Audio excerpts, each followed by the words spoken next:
Hello! Today we're going to be taking a look at your story.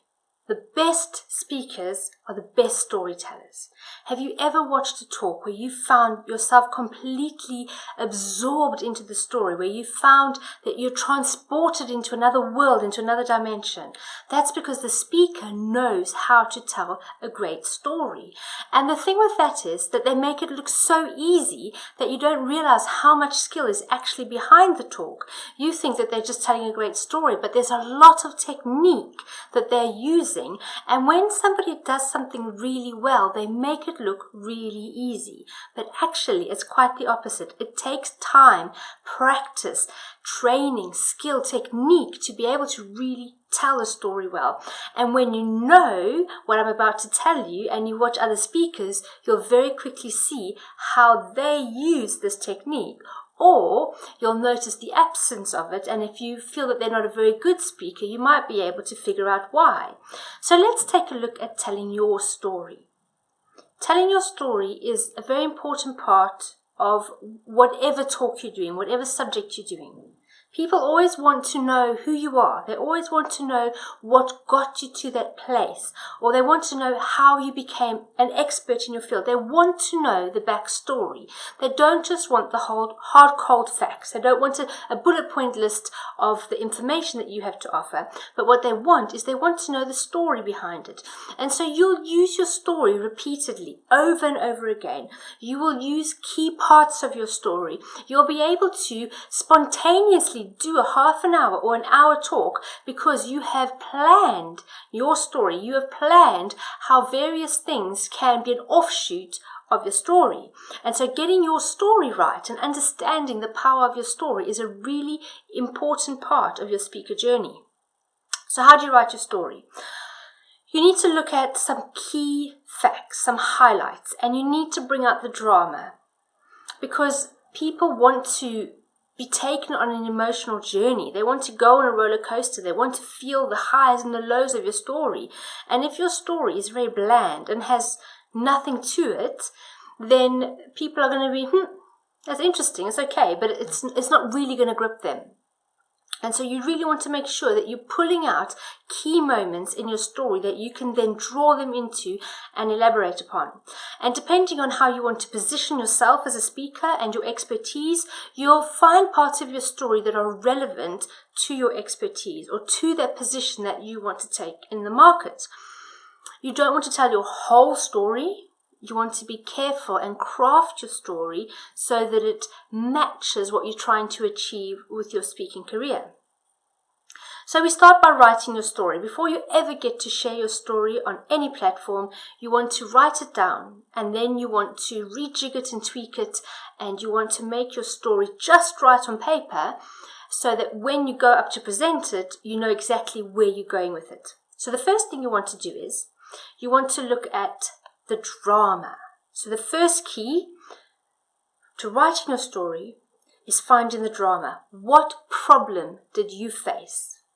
Now, depending on your business or your position in the market, you're going to want to use a problem that's relevant to your target audience. There's no point talking about a major problem you had with sleeping issues and how it made you quite a different person and elaborate on how it affected your family and your life. You don't want to talk about that, and then actually your target audience are Bitcoin investors. There's just no connect.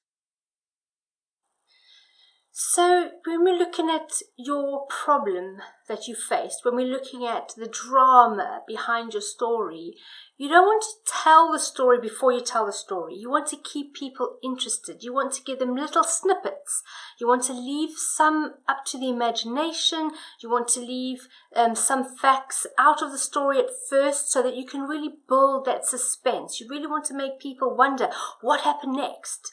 So be very mindful that when you're writing your story, that you are not telling the story before you've told it. You want to make sure that you're giving them enough information so that you keep them tuned in and you keep them interested. So once you've established the drama, once you've established the key challenge that you faced and you've articulated it the best you can, you want to move on to the next part, and that's the suspense. But between every section, between the drama and the suspense, you need to have a good segue. You don't want to chop and change. You don't want to go from this and then suddenly there's a change in scene to that and there's no real connection. So you want to make sure you have a very good segue between each of the sections that I'm going to be sharing with you today. And so you could have a quote as a segue, for example. You could say, did you hear of Einstein who said whatever he said?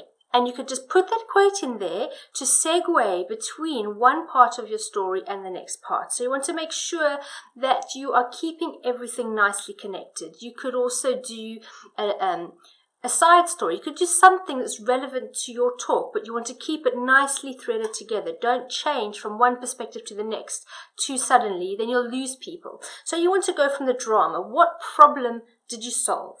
And then you want to go through the suspense. You want to look at how did you solve the problem. And you want to make sure that you are identifying with your ideal clients, because what you want to be achieving with your story is attracting the right people to you. You want to attract the people who are likely to do business with you. That's the point of your story. Your story is not to just tell a story, but it's to start helping the right people self-select. It's to start helping the right people feel drawn into your story. They've heard the struggle. Now they want to know how you solved it. What is the solution? And the solution needs to be that it needs to be what you do in your business. It needs to be the solution that is relevant to your talk, relevant to your business, relevant to why you started your business in the first place. So it needs to be neatly threaded together. Absolutely no point in having a great story that's completely random, and then you try and pitch your business or you try to teach your expertise and people just don't make the connect. So everything has to be nicely tied together. So look at perhaps examples of how you solve the problem, and you could even bring in some possible examples of clients. If you have had clients whose problems you've helped as well, you say, I had this problem. This is how I solved it. I had phenomenal results for myself, and so I tried it on this client, and they too had the following phenomenal results. So can you see how it could tie in quite nicely? If you do have some case studies, feel free to bring it into your story, so you're really hitting home that the solution that you found really works, not only for you, but for other people. That way, your ideal clients are instantly ticking the boxes and self-selecting, saying, yes, I have that problem, yes, I need that solution, and then they can't wait for the end where they find out how they can get involved with what you have to offer. Now, we don't want it to be a sad story. We don't want it to be something that leaves people feeling miserable and depressed. Of course not. We want to move to the joy.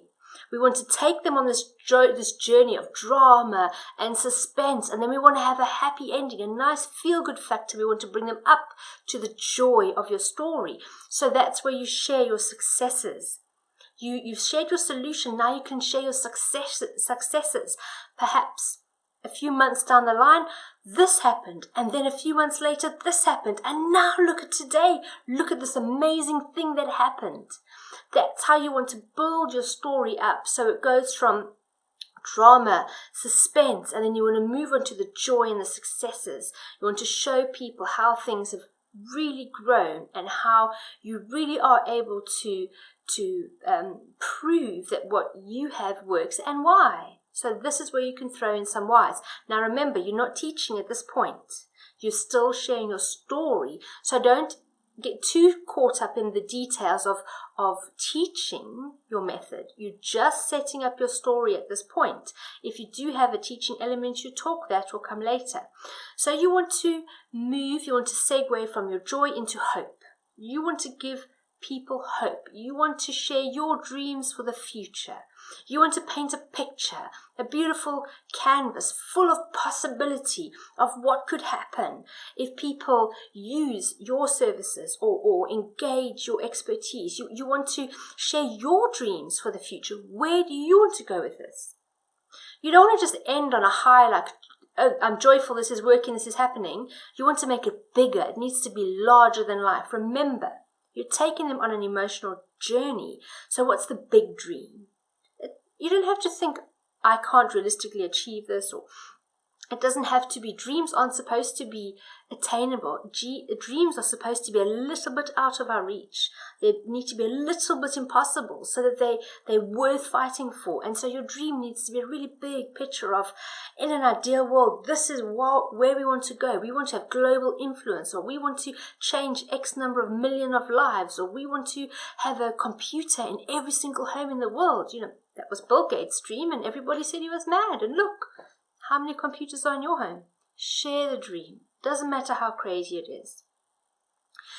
So those are the key points for writing your story. Drama, suspense, joy, and hope. You want to take them on this emotional roller coaster. Now, you could write one story that you can draw many things out of. Or depending on your audience, you could have several versions of your story relevant to different products or services in your business, or different expertise that you want to be known for. So, write your first story, practice it, make sure it's working well, but use the model for writing other versions of your story. It's very important that we get your story right. Now, your homework is going to be to write a really good story, and then what you want to do is you want to start sharing your story and getting feedback, and you want to be videoing your story. This is very important. You need to be watching yourself. You need to be analyzing yourself. You need to be sure that you know what you look like to other people. You need to be sure that you are happy with your little habits, your little quirks. When I speak on stage and I watch the video back, I always see myself pulling my top down. I'm always fiddling with my top. Every single video, consistently, you can see me fiddling with my top. And so I've come up with a solution for that. I don't wear trousers and a top anymore. I wear a dress. Very simple. There's no fiddling anymore. But there's these little things that you don't realize that you do until you watch yourself. And so it's really important that you take that brave step and you video yourself, video your story, video whatever you're doing, watch yourself back, ask for feedback, do Facebook Lives, do whatever you need to do to become really comfortable with sharing your story. Now, before you do that, we've got to look at telling your story. So we've spoken now about writing your story and preparing your story, but now how do you tell your story? Again, there's more technique involved in telling. It's not just waffling it off your piece of paper. You need to internalize your story. You know your story. Of course you do. It's your story. But you need to internalize the way you're going to tell your story so that you don't need a bit of paper ever. So that your story can come out of you anytime, day or night. You are ready to share your story if you're ever asked spontaneously. So that when you're on stage, it's second nature. It's not going to be a stress. You're not going to be nervous because you've told your story that many times. It's now part of your makeup. So telling your story, there's technique. First of all, you want to be including dialogue in your story. You don't want to be narrating. You don't want to be saying, and then I went to the shop, and then I saw this person, and then this happened. Can you see how that's not going to be very effective if you're going to be narrating your story? People might still pick up the facts. They might still follow your story, but they're not going to be engaged in your story. They're not going to be drawn into your story. So you want to be recounting your story in first person. You don't want to be in third person. You don't want to reel off a list of bullet points. You want to draw your audience in. So if you find yourself saying, instead of saying, and then I went outside and it was cold, you could say something like, I felt the icy breeze of that winter's morning. You're not narrating, you're describing. You're being there in person. It was cold, but you are painting a picture with the temperature and you are drawing them into the story so that they can feel the cold too. And you want to make sure that you are setting the scene really well. So if you want to take them to a place, you need to be talking about all the senses. How did you feel? What did it look like? How did it taste? Were there any associated smells? Cold, you want to be showing it was cold or it was hot, or you want to be talking about in the distance I could hear the faint sound of crickets playing, cricketers playing their summer match or whatever. But you get the picture. You want to be describing what's going on around you, and in detail, more detail than you probably think is necessary. So you want to remember that you've got the picture in your head. You know what you're trying to say, but they don't have a clue. They only know what you're telling them. So when you're telling a story, you need to talk about the sound of traffic was gushing past as I sat by the apartment window pondering what I was going to do next. Can you see how that now adds an element to your story? It's like, oh, and then they start imagining the sound of traffic. And they start seeing you sitting by your apartment window. You want to paint a picture in their minds and gently and gradually draw them into your story so that they're right there with you. So that when you go, boom, and then this happened, they're like, oh, they have a reaction. They are emotionally involved in your story. So it's essential that you consider those sorts of things. Consider the senses, consider the scene, consider the surroundings, consider the sounds. Consider it all and then gently unfold the scene to your audience and thereby drawing them in to your world. So dialogue works wonders for that. Instead of narrating, you can add, in walked my husband, a tall, dark Brazilian man that looks a little bit like Enrique Iglesias when his hair's messed up. And he said, darling, why aren't you charging for this? I don't know. Do you think I can? You really should be charging for this. And so you don't want to shift yourself around and do this, and that when you're talking. You just need to be making eye contact with people. So, darling, don't you think you should be charging with this? I don't think I can. Do you see how that works? And so you want to continually be making eye contact with the audience. You don't want to jump around on the stage pretending you're doing two different characters. If you're confident and you're good with changing your voice, you could change the voice. I'm not particularly good with that. So when I relay that story about my husband, I use my normal voice. It's obvious enough to the audience. So when I do the dialogue, I'm still using my voice, slightly changing, looking at a different member of the audience, speaking, and then you don't have to say he said or she said. I wouldn't say, in walked my husband, and he said, darling, don't you think you should be charging for this? And I said, no, I don't think I should because I can't. And he said, can you see how that wouldn't work either? You don't need to say that. People, they can pretty much figure out what you're trying to say, and because they're caught up in your story, they will pick up on the dialogue. If you're confident with voices and accents and things like that, even better. If you can pull off a good accent or a good change in voice, then it will make it even more interesting. If you can't do that, it's absolutely fine. You can just simply say, darling, why don't you charge for this? Surely not. I can't. Yes, you can.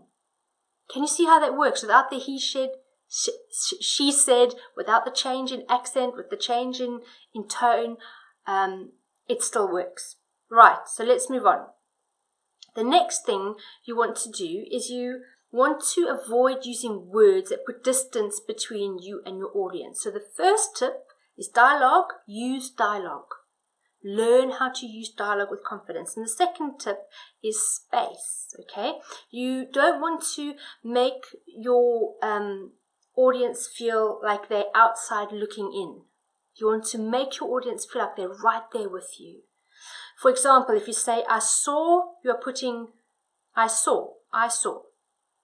If you say, I saw, you're putting a distance between your audience. Rather, describe what you saw so that they can see it too. Does it make sense? So rather than say, I felt, describe your feelings.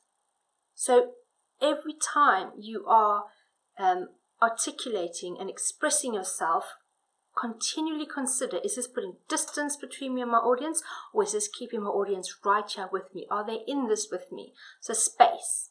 The third tip is senses, and we have discussed this previously, but I just wanted to put it in this context. Make sure you are describing senses. You are involving sound. You're involving touch. You are articulating all these different senses so that people can almost smell and taste and hear and see what you are doing. The next tip is actions. So you don't want to stand like a stiff soldier and talk about the heat of the lovely warm sun. You want to go, I could feel the heat of the summer sun on my skin. So you want to use actions. You want to really act out what you tried to say. This makes it a lot more interesting for people. There's nothing worse than a stiff soldier standing on the stage, not moving, describing with excellence the amazing scene unfolding before them, but you're not quite buying it because they're standing as stiff as a soldier. If you get a fright, get a fright. And it might feel unnatural at first. But the more you get into it, the more you find it's quite enjoyable actually. And especially if you're repeating your story over and over and over again, you might get a bit bored with it if you're just standing there monotone repeating like a stiff soldier. So really get into character, really be there, take them on a journey. Now, from time to time, you need to allow the audience into your story as they build their version of it. And so the next tip is implicatures. So you want to have a look at allowing them to make their own assumptions. So for example, someone says, hey, I'll be in town next month. Okay. So you're saying, oh, my friend called, hello, I'm going to be in town next month, or whatever the case may be. In your story, allow it to be implied that the friend who called and said they're in town next month wants to come and visit them and connect. So you need to put these things in your story that allow people to make certain assumptions. Implicatures are messages that go beyond the strict meaning of the sentence. Okay, so you can put your sentence out there and leave some things for people to assume. And then you want questions. Every now and then one of the people in the audience might nod off, or they might start thinking about what they're going to cook for dinner. You might lose them. So every now and then, throw some questions into the mix as well. And make sure the question demands a response. You don't want a rhetorical question because they might not pick up on that. But if it demands a response, their brain's going to kick back in gear. Keep them awake, keep them interested. So you could say something like, I think that's a great idea. What do you think? Yes or no? The yes or no, even though they're not going to say yes or no, is going to make them think, how do I feel about that? Yes or no? And the yes or no, many of them out loud will say yes. Or you could use certain questions that are interesting enough for them to click back into your talk, stop thinking about the dinner that they need to cook, and even mentally answer the question. Use the questions to keep them engaged, because people generally, when asked a question, they are going to want to respond. Even if it's not verbally, in their mind, they're going to feel a sense of duty to respond to the question. So that's just a little bit on your story. You want to be very careful that we spend some time on crafting your story, testing your story, tweaking it, and going back to these principles, these guidelines for your story. So first of all, when you're writing your story, let's recap. You want drama, you want your suspense, you want joy, and then you want to end off with hope, the big dream for the future. And then when you're telling your story, we want to look at dialogue, including lots of dialogue in the story, making sure that there's space. There's no space between you and your audience. You want to keep them right there with you. So consider space. Senses, keep people engaged with all their senses. Actions, don't stand like a stiff soldier. Make sure you're using plenty of actions. And implicatures, make sure that some things are implied, that people are staying engaged by the way you're telling your story. These little things cause people to have to think for themselves, and when they're thinking for themselves, they're staying engaged. And then finally, questions. You want to look at, make sure that you include a few questions. You're not always telling people everything in your story. You're asking them, so would you have done that? What do you think about that? It's quite a challenge, isn't it? You want to make sure that people feel like they're having a conversation with you. You're not just speaking at them. So there we go. Go off and do your homework, write your story, and I can't wait to hear how it goes.